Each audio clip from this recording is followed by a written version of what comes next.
There's something almost every American over 40 believes about their home. They believe it's the best investment they've ever made.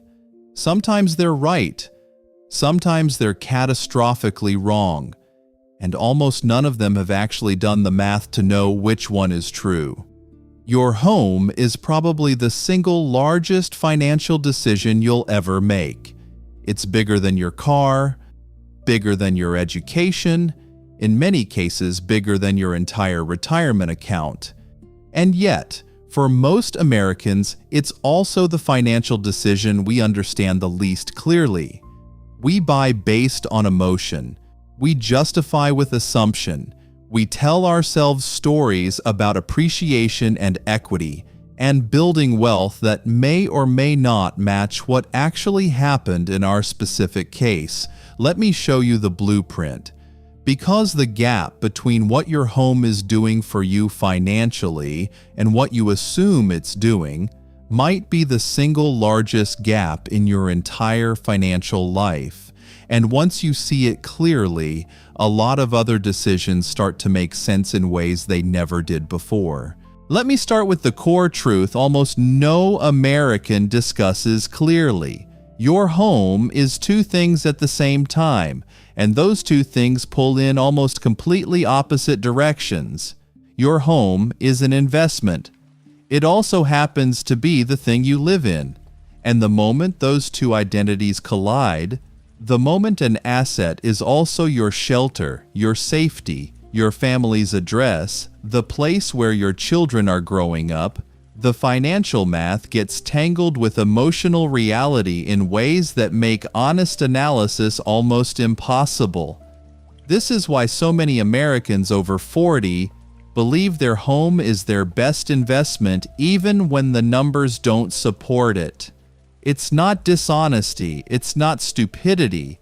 It's that the experience of living in a place for 20 years, raising a family there, creating memories, watching property values rise on the news, all of that feels like wealth creation even when the actual financial return is modest or sometimes negative when compared to simpler alternatives. So let me walk you through what's actually happening financially when you own a home. Because the full picture is very different from the simplified story most people carry around. When you buy a home, you typically put down somewhere between 10 and 20% of the purchase price as a down payment. The rest, you borrow through a mortgage. Over the next 30 years, you pay that mortgage off. And during those 30 years, a few things happen to that house in financial terms. The house most likely appreciates. Over the long run, American residential real estate has historically appreciated at somewhere between 3 and 4% per year, on average, across the entire country. That's the raw appreciation number. Some markets dramatically outperform that. Others underperform. Individual homes within the same market can have wildly different outcomes, but the national long-term average is roughly 3 to 4% annually. Now, that number by itself sounds decent until you compare it to what diversified stock market investments have returned over the same long periods. The American stock market, over the same 30, 40, 50-year windows, has averaged somewhere between 9 and 10% annually, more than double the rate of home appreciation. But wait, you might say, the home isn't just appreciation, there's leverage. You bought a $500,000 home with a $100,000 down payment. If the home appreciates 10%, that's a $50,000 gain on your $100,000 investment. A 50% return on your actual cash. That's how real estate genuinely can outperform stocks in specific conditions over specific windows. That's true. And it's the heart of why so many Americans have built real wealth through their homes. Leverage amplifies returns when prices are rising. Leverage is the secret ingredient that can make real estate a superior investment compared to stocks in favorable conditions.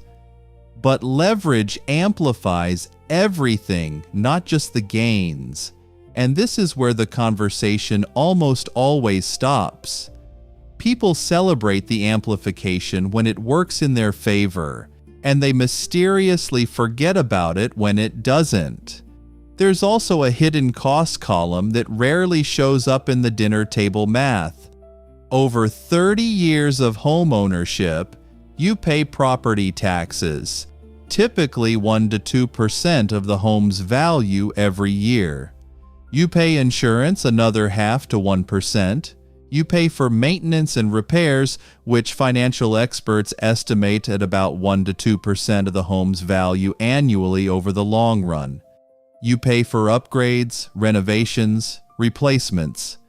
The roof eventually needs replacing, somewhere around $20,000. The HVAC system dies around the 12 to 15 year mark, another 10 to 15,000. Water heaters, windows, driveways, landscaping, pest control, and 1,000 other items quietly drain cash year after year. Put it all together, and the true annual cost of owning a home, just in upkeep and taxes beyond your mortgage payment, is often 3 to 4% of the home's value every single year, which coincidentally is about the same as the raw appreciation rate. This is where most people get it wrong. They remember the purchase price, they see the current market value, they subtract one from the other, and they celebrate the apparent gain. They forget that over 30 years they paid out hundreds of thousands of dollars in taxes, maintenance, interest, and invisible costs that quietly ate up most of the apparent appreciation. When you actually do the complete math, which almost nobody does, the picture is often not the home run investment people believe it was. You don't need more money. You need a better plan. And the plan has to start with understanding what your home is actually doing financially underneath the emotional layer, because only then can you make the decisions that follow. How much to spend on a home, when to sell, when to refinance, whether to pay off the mortgage early, whether to tap equity, whether to downsize, from a place of clarity rather than assumption. But to really see your home clearly, you need to understand the specific traps that turn a reasonable investment into a financial disaster. Because the traps are specific, predictable, and almost always the same. Let me walk you through 5 specific traps that quietly destroy the financial case for home ownership. Not abstract warnings, specific patterns I've watched repeat in thousands of American families. Trap 1 is buying more house than you need. This is the single most common financial mistake middle-class Americans make in their entire lives. The bank approves you for a $600,000 mortgage, so you buy a $600,000 house, even though your current life, honestly assessed, would be completely comfortable in a $450,000 house. The extra $150,000 of house doesn't just cost you $150,000. It costs you the mortgage interest on that $150,000 over 30 years. It costs you the property taxes, insurance, and maintenance on that $150,000 every year. It costs you the furniture to fill the larger rooms, the utilities to heat and cool the larger space, the yard service for the larger lot. And crucially, this is the part that almost nobody calculates, it costs you the alternative uses for the money you're spending on all of that. The retirement savings you didn't make, the investments you didn't fund, the compound growth you permanently lost. A family that buys a home 20% larger than they actually needed averaged over 30 years, is typically $500,000 to $1 million poorer in retirement than the same family who bought the right-sized home and invested the difference. Not because they chose a worse investment, because they bought too much of a fine investment. Trap 2 is the starter home that never gets sold. American real estate agents love to sell first-time buyers on starter homes. The idea is that you buy something modest, live there for 5 to 7 years while you build equity, then sell and trade up to the home you actually want. It's a reasonable theory. The problem is that it almost never works this way in practice. What actually happens is this. You buy the starter home. You live in it for 4 or 5 years, the market shifts, interest rates climb, your kids get bigger, moving becomes logistically difficult. The home you'd like to buy now costs 50% more than it did when you moved in. Your current mortgage has a low interest rate you don't want to give up.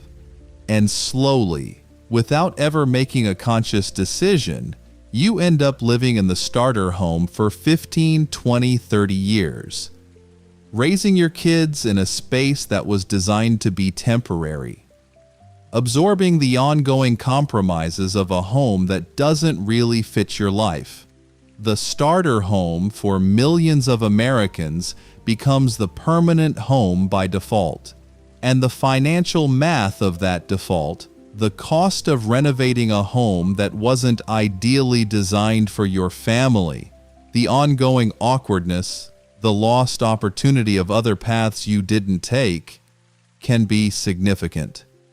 Trap 3 is the renovation spiral. You buy a home.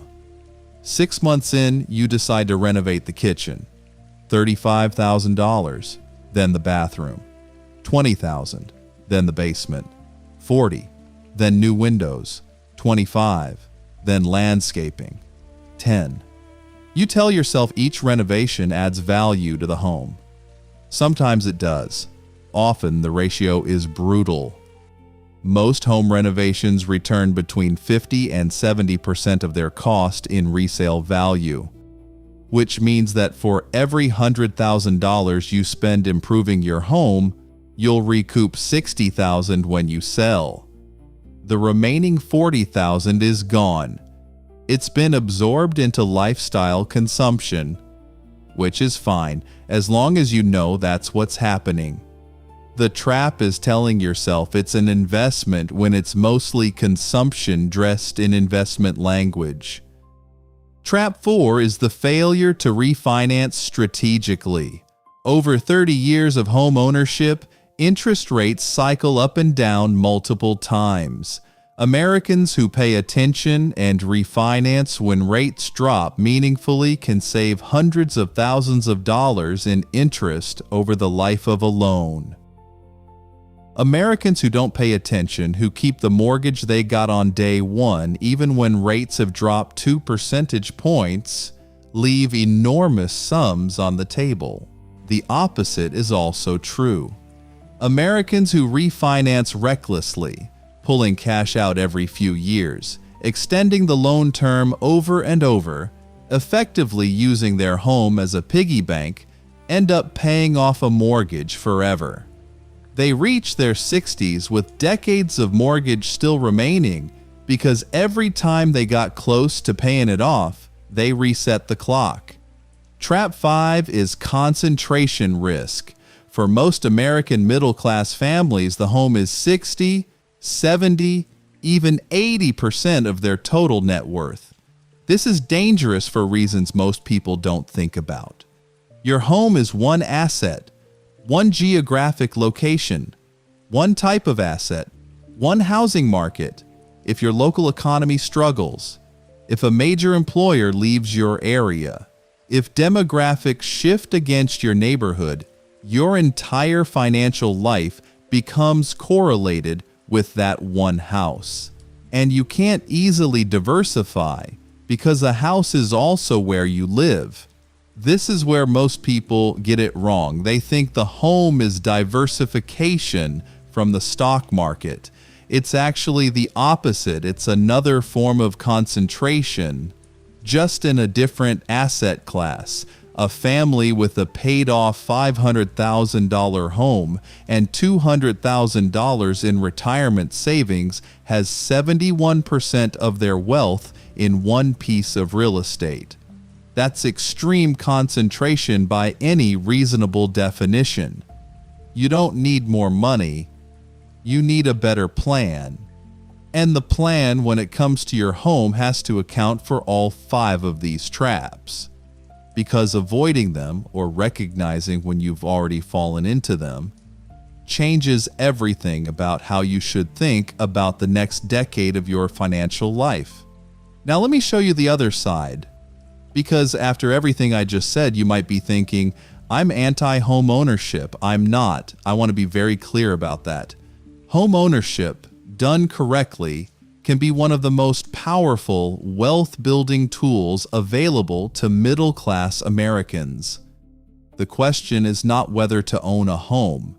The question is how to own one in a way that serves your financial life rather than quietly sabotaging it. Let me walk you through the genuine financial advantages of owning a home.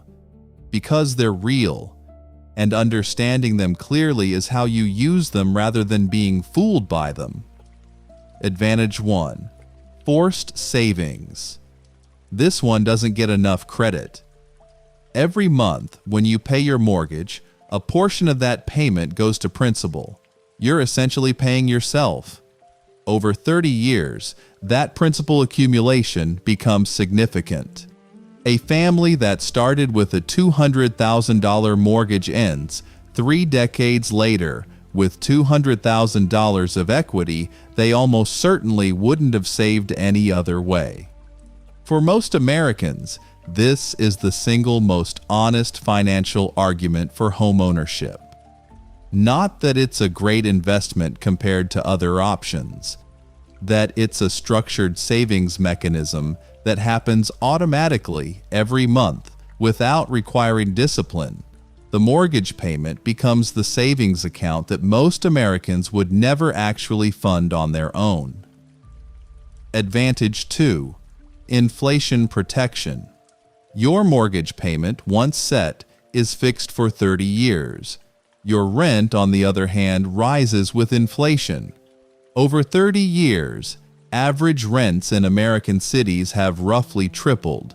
But if you locked in a mortgage payment at today's prices, your housing cost stays roughly flat in nominal dollars, while everything around you gets more expensive. In real terms, adjusted for inflation, your housing cost actually drops every year. By year 25 or 30 of a mortgage, your monthly payment often feels almost embarrassingly low compared to what equivalent housing costs in the current market.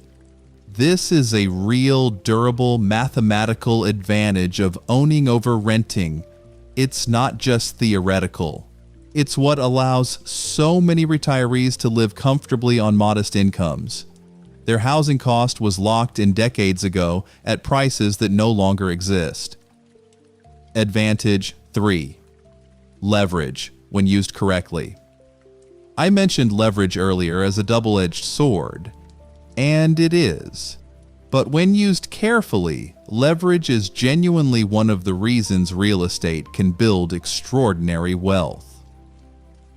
Buying a $500,000 home with a $100,000 down payment means you control the full $500,000 in appreciation. If the home rises to $600,000 over 10 years, you've made $100,000 on a $100,000 down payment. That's a doubling of your cash, plus you lived there for 10 years. The key is that leverage has to be paired with holding through downturns. The families who built real wealth through leveraged real estate are the ones who didn't panic in 2008 or 2020. They held. The leverage that would have destroyed them during a forced sale quietly became an advantage when they simply kept making their monthly payment and waited for the market to recover, which it always has in American residential real estate over long enough time windows. Advantage 4. Tax treatment. American tax law has historically been generous to homeowners. Mortgage interest is deductible up to certain limits. Property taxes are deductible up to a combined state and local tax limit. When you sell your primary residence, you can exclude up to $250,000 of gains if single, $500,000 if married, from capital gains taxes. This last benefit alone is enormous. It's probably the single most generous tax treatment of any asset class in the American tax code, and it applies specifically to the home you live in. For a couple who bought a home for $200,000 and sells it for $700,000 30 years later, that $500,000 in gains would be entirely tax-free if they've lived in it long enough. That same $500,000 in a taxable brokerage account would trigger capital gains taxes of perhaps $75,000 to $100,000. The home, in this respect, is dramatically better treated than almost any other investment. Advantage 5. Optionality in retirement. A paid-off home is one of the most valuable financial positions in American life. It gives you housing security that can't be taken away. It gives you the option, if needed, to tap equity through a home equity line of credit, a reverse mortgage, or an outright sale. It gives you the flexibility to downsize and extract substantial cash at retirement, moving from a large family home to a smaller, cheaper one, and pocketing the difference. Many American retirees whose retirement accounts alone would be insufficient live comfortably because of what their home equity allows them to do in their 70s and 80s. Sell, move to a lower-cost area, unlock $200,000 of liquid wealth. Downsize in the same area, unlock $100,000.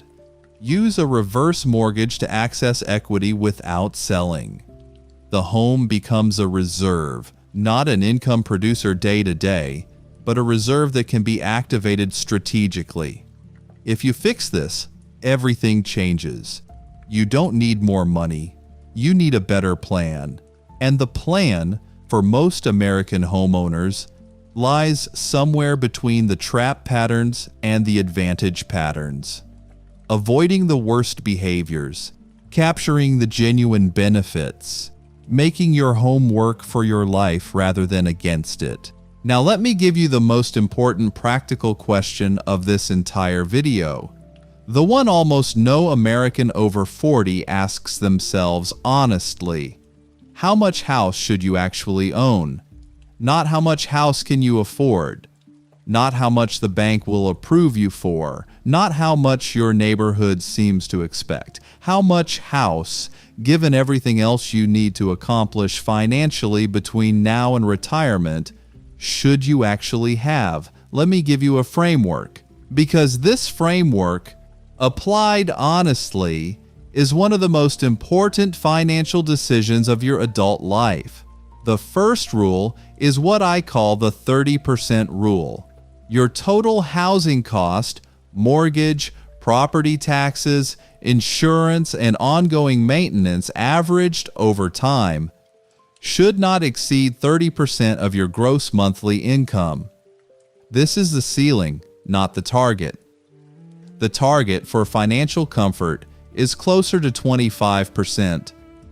Below 25% of income, your housing is serving your life. Between 25 and 30, you're in a functional range. Above 30, your house is starting to run your life. Above 35, you're house poor. Let me put that into real numbers. A family earning $120,000 a year, which is roughly $10,000 per month gross, should be spending somewhere between $2,500 and $3,000 per month on total housing costs. If their mortgage payment alone is $3,300 before property taxes and maintenance, they're already stretched. If you add in all the other costs, they're likely spending 40% of income on housing. That family has almost certainly bought too much house, and it's quietly preventing them from adequately funding retirement, emergency savings, and everything else that matters long term. The second rule is the net worth rule. Your home should not represent more than 40 to 50% of your total net worth by the time you reach age 55. If you're 55 and your home is 70% of your net worth, you have a concentration problem that needs to be addressed in the next 10 years. Either through aggressive investing to build up the other half, or through eventual downsizing to release equity into diversified investments. This rule exists because retirement requires income, and a home, while valuable, doesn't produce income. It produces shelter. To actually live comfortably in retirement, you need assets that generate cash flow. Retirement accounts, dividend-paying investments, rental real estate, pension income. A 70% house retiree is asset-rich and income-poor, which is one of the most stressful financial positions an American can be in. The third rule is the resilience rule. Your home purchase should leave you with enough liquidity afterward to handle 3 to 6 months of expenses, plus ongoing contributions to retirement accounts at appropriate levels for your age. If buying the home you want would leave you with nothing in savings and stopped retirement contributions for 5 years while you recover, you're buying too much house. Full stop. I want to address something directly, because I know some of what I'm saying here conflicts with messages you've heard your entire adult life. American culture, for the last 50 years, has treated buying as much house as you can afford as a kind of civic virtue, as if stretching to the absolute limit of your financial capacity is what responsible adults do. It isn't. It's what the real estate industry prefers. The industry makes more money when you buy more house. That's their incentive. It's not the same as your incentive. Your incentive is a life that works across decades, a home you can afford comfortably, retirement savings that compound adequately, savings for emergencies, flexibility to handle life surprises. Those things require buying less house than you technically can afford, not more. The fourth consideration is timing. When should you buy versus rent? This is actually one of the most misunderstood questions in American personal finance. The answer depends almost entirely on how long you'll stay. Home ownership requires a long time horizon to financially make sense. Transaction costs are significant, typically 8 to 10% of a home's value when you combine realtor fees, closing costs, moving expenses, and incidentals. If you buy a home and sell it within 3 to 5 years, there's a significant chance you'll lose money compared to having rented, because the transaction costs eat up most or all of the appreciation during a short holding period. The general rule is that you should plan to stay at least 7 to 10 years before buying makes clear financial sense. If your career, family situation, or personal plans suggest you might move sooner, renting is often the better financial decision, even in markets where rent seems expensive. Because renting has no transaction costs when you move. You just move. This is where most people get it wrong. They assume renting is always worse because you're throwing money away on rent. It's more complicated than that. You're also throwing money away on property taxes, interest, maintenance, and opportunity costs when you own. The difference isn't whether you're spending money on housing, it's which set of costs works better for your specific situation and timeline. You don't need more money, you need a better plan. And the plan, for most Americans over 40, is to look honestly at the home they currently have and ask whether it's serving the life they're trying to build, or quietly constraining it.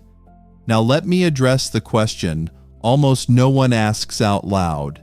The question that might apply to more Americans in their 40s and 50s than any other single question in this video. What do you do if you've already made the mistake? What if you bought too much house 10 years ago? What if your monthly payment is genuinely too high? What if your home represents 75% of your net worth? What if you've been on the renovation spiral? What if, in the honest light of day, your house is running your life rather than serving it? This is where most financial content leaves people stranded. It tells you the ideal. It doesn't tell you what to do when you're already not at the ideal. So let me give you the practical paths forward, because almost all of them are more available than most Americans realize. Path 1. Stay and aggressively redirect resources. If you're in a home that's bigger than you needed, but your mortgage is locked in at a low rate, sometimes the right move is to stay and redirect every other dollar of available income toward rebuilding the rest of your financial life. Max out your retirement accounts. Fund a taxable brokerage account aggressively. Rebuild emergency savings. The home in this path becomes something you accept, neither celebrated nor panicked about, while you use the next 10 to 15 years to build the other components of net worth that should have been built alongside it. This path works particularly well for Americans in their 40s and 50s who have a mortgage interest rate meaningfully lower than current market rates. Giving up a 3% mortgage to go buy a home at 7% is often financially irrational, even if the new home would be more appropriately sized. Sometimes the best move is to keep the favorable mortgage and use it as the foundation for a different strategy. Path 2. Downsize strategically. For some Americans, the honest answer is that the current home isn't serving them and isn't going to. In that case, downsizing can release enormous amounts of trapped equity into productive, diversified investments. Consider a couple with a $600,000 home that's mostly paid off, say $450,000 in equity, and only $200,000 in retirement savings. They're 60 years old. Their house is 69% of their net worth. If they sell, move to a $300,000 home that better fits their empty nest life, and invest the $250,000 in the difference into diversified accounts, their financial life changes fundamentally. They still have housing security, but now their net worth is roughly split, half in the home, half in income-producing investments. They've gone from asset-rich and income-poor to genuinely balanced. The emotional resistance to downsizing is real. The house holds memories. The neighborhood holds relationships. Moving is hard, but for many Americans in their late 50s and 60s, downsizing is quite possibly the single highest leverage financial decision they could make. It can single-handedly transform an underfunded retirement into a comfortable one. Path 3. Geographic arbitrage. Some Americans live in expensive metropolitan areas where the same lifestyle can be had for half the housing cost 30 miles away, or in another state entirely. Geographic arbitrage, selling in an expensive market, moving to a lower-cost area, can unlock hundreds of thousands of dollars of buying power without requiring any reduction in actual lifestyle. A 1,000-square-foot condo in San Francisco and a 3,000-square-foot house in Boise have similar price tags. Similar statement holds for dozens of pairs of American cities. This path works especially well for Americans who have flexibility about where they live, remote workers, retirees, people whose adult children have moved elsewhere. A single move across state lines can effectively add $300,000 to your retirement portfolio without requiring you to earn or save another dollar. Path 4. Renting equity strategically. For some Americans, there's a middle path that doesn't require selling. You can tap home equity through a HELOC, a home equity line of credit, to fund other financial goals if used carefully. The key word is carefully. Using a HELOC to pay for a vacation is disastrous. Using a HELOC to fund retirement account contributions during your peak earning years when you're behind on retirement savings can sometimes be a reasonable bridge strategy. But this path requires discipline and clear thinking. It's a scalpel, not a hammer. Path 5. The gradual paydown. If you're in your 40s or 50s with a mortgage and decent income, accelerating your mortgage paydown is an option many Americans consider. Paying down a 6% mortgage produces a guaranteed 6% return, which is actually excellent for a low-risk activity. But this path has a significant trade-off. Money paid to a mortgage can't be invested in market-based assets that historically return more. So, paying off a 3% mortgage aggressively while underfunded in retirement accounts is often financially suboptimal. Paying off a 7% mortgage aggressively may be worth it. The calculation depends on your specific rate and your specific gap in other financial areas. If you fix this, everything changes. You don't need more money. You need a better plan. And the plan, if you've already made imperfect decisions about your home, is not to beat yourself up about them. It's to look clearly at where you actually are and pick the most strategic path forward from your current position. All 5 paths are available. All 5 have been walked by millions of Americans before you. The question is, which one serves your life from here, not how you got here? Before I give you the final piece that ties everything together, and this piece matters enormously for anyone over 50, I want to pause for a moment.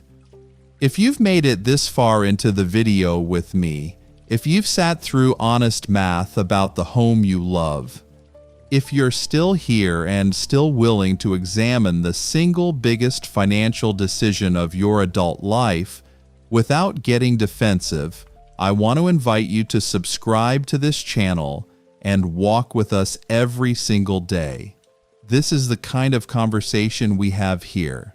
Not the cheerful version of personal finance, not the version that flatters you about the decisions you've already made, the honest version, the one grounded in actual math rather than cultural mythology.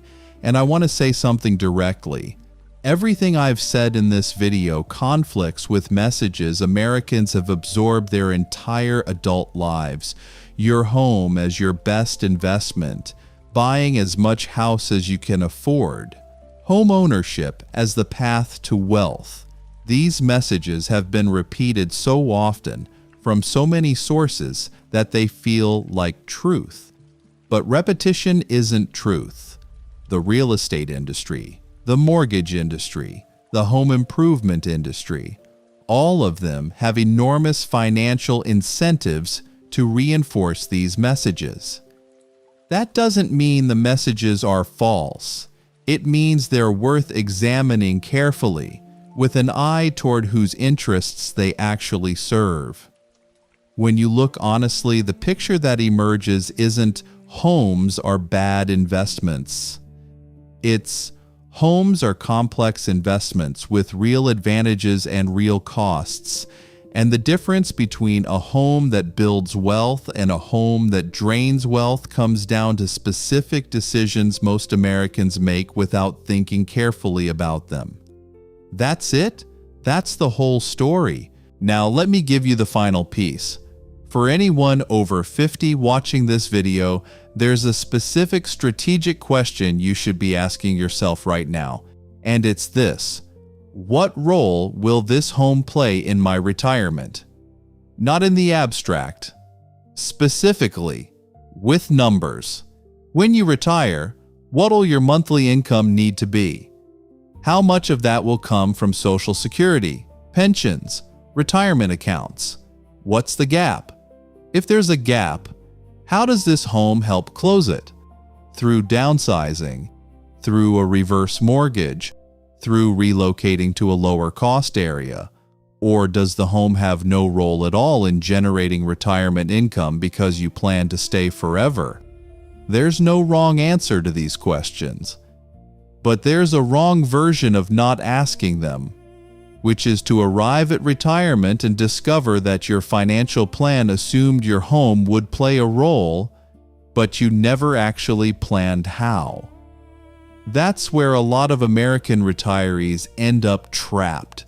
Their retirement accounts are insufficient, their home is enormous in value, and they can't figure out how to bridge the two without significant emotional and logistical upheaval.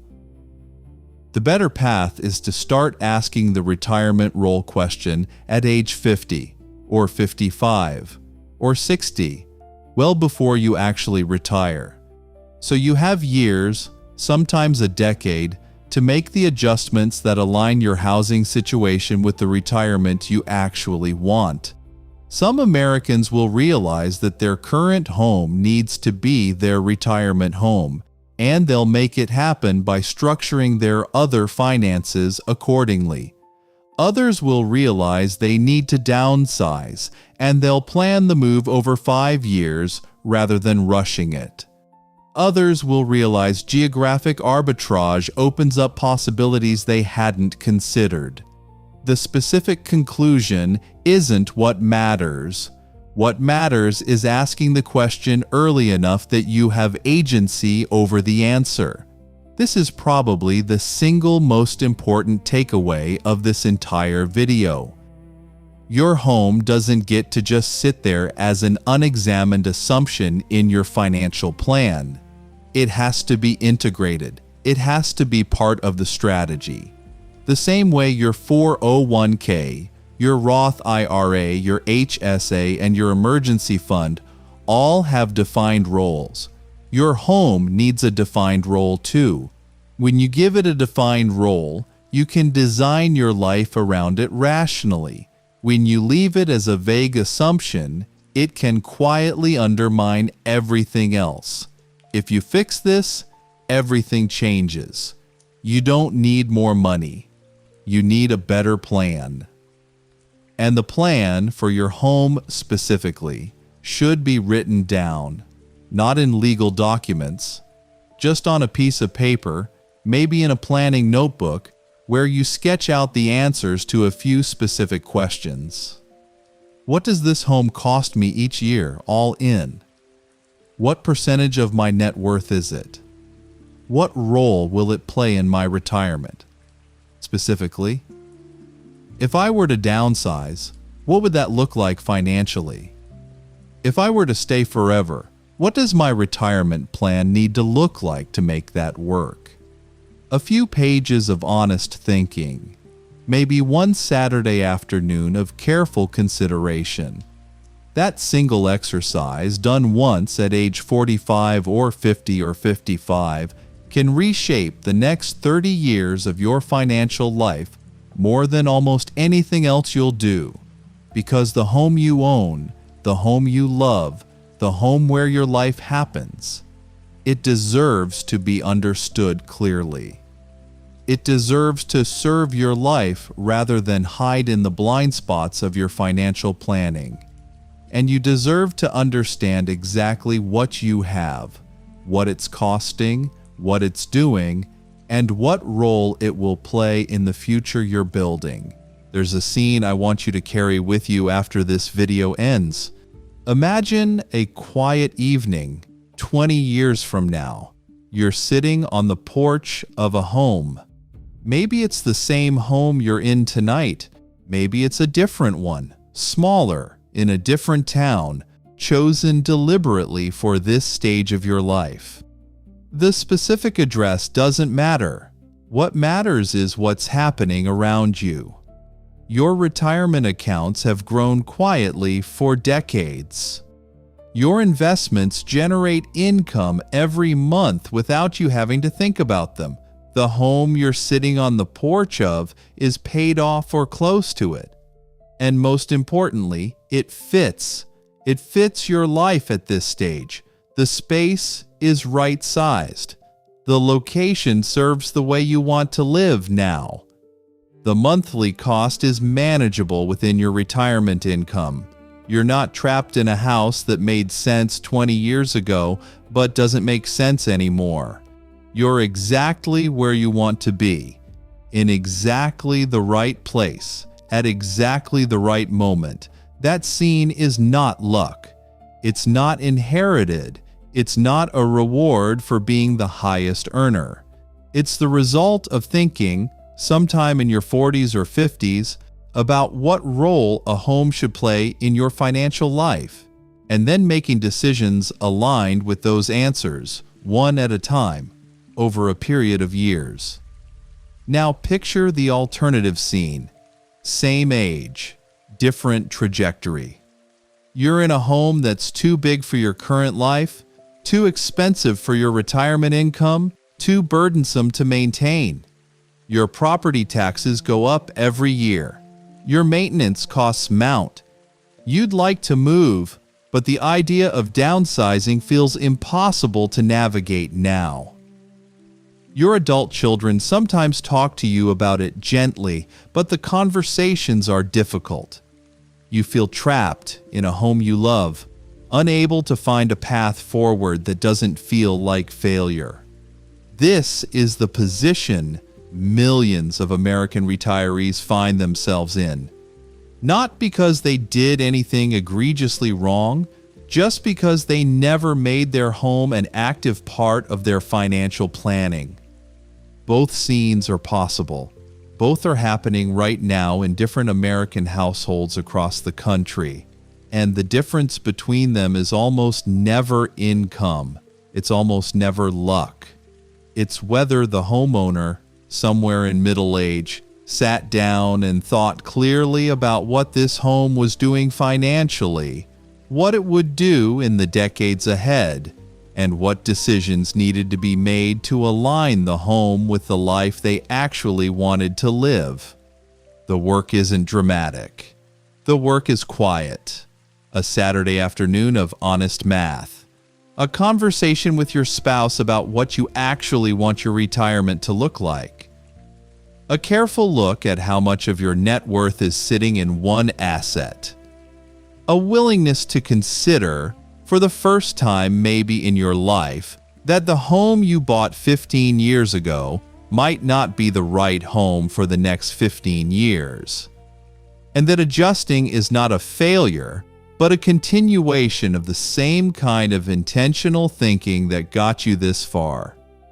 I want to name something gently because I think it matters. Your home is more than a financial asset. It's the place where your family gathers. It's the street you've walked in every weather. It's the kitchen where your kids learned to cook. It's memories. It's love.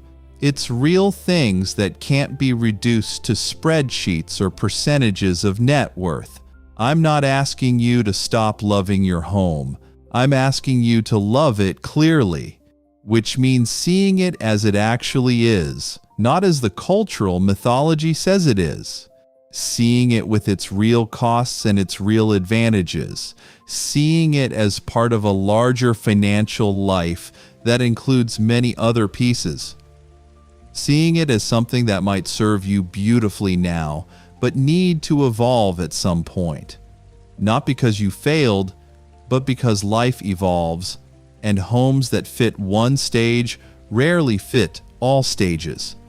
The Americans who retire with the most peace, in my observation, are not the ones who clung hardest to their original home. They're the ones who treated their home as a living part of a larger plan, who were willing to downsize when it made sense, who were willing to relocate when it made sense, who made decisions about their home with the same clarity they made decisions about their investments. Those Americans arrive at 70, 75, 80 in homes that actually fit, with finances that actually work, with flexibility that serves them rather than constrains them. Now, before you go, let me ask you for 3 things. First, if anything in this video shifted the way you see your home, subscribe to this channel. Walk with us. The next video in this series is going to be about the single most overlooked wealth building strategy available to middle-class Americans, and the reason almost no financial advisor talks about it honestly, because it doesn't generate them commissions. You don't want to miss that one. Second, share this video with 5 people. Homeowners, friends who are thinking about buying, family members approaching retirement with unexamined housing situations. You might be the reason, years from now, that one of them arrives at retirement in a home that actually fits. And third, leave me a comment. A real one. Tell me what role your home plays in your financial plan. Tell me whether you've thought about it clearly, or whether this video is making you think about it for the first time. Tell me what you want me to cover next. Take care of yourself. Take care of the people counting on you. And remember, your home is a tool. Make sure it's still serving the life you're actually living, not the life you were living 20 years ago when you bought it.